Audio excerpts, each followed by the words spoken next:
today I'm doing a throwback to my childhood, and we are going to go fishing in the creek. If you are under 16, you don't need a fishing license in New York State. I have mine with me here because I, in fact, am older than 16. So you can actually get your fishing license online. I'll put a link below so you don't have to go. You can stay social distancing and get a fishing license. So today I'm just using a hook with a split shot sinker and some good old bread to see if we can catch some fish here. So I'll get it set up and we'll see what we catch.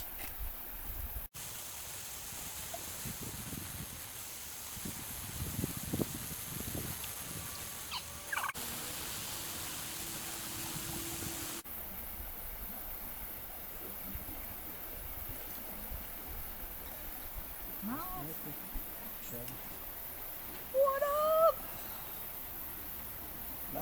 Alright guys, so we're going to talk real quick here, but on a fish, when you catch a fish, you'll see this line down his side, and that's called the lateral line. It's actually a sense organ that helps the fish detect movement in the water.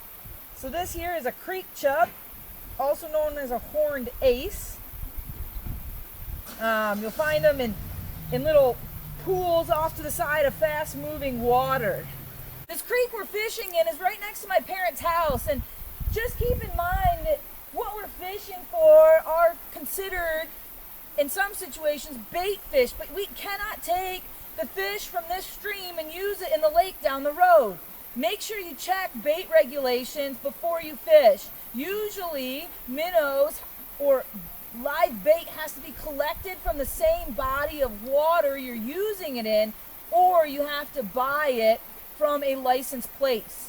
If you buy your bait, your live bait, you need to keep the receipt on you when you're fishing. One of the reasons I want to come down the creek today and fish is tomorrow, or when you see this, today is the opening day of trout season. So I'm going to put some links below to show you the places you can trout fish. There's tons of public access in Allegheny and Steuben counties. Just make sure that during this time of social distancing, if you go to fish somewhere and there's somebody else there, just move on and go to another spot. We're now in the woods just a little ways down from where we were fishing, and actually right next to the bank beavers we explored last week. This tree is another one that's really fun to identify. You'll notice this bark that looks like it's stripping off the tree. It's not. This is a shagbark hickory, and this is its distinctive bark. It peels off and just kind of hangs in sheets.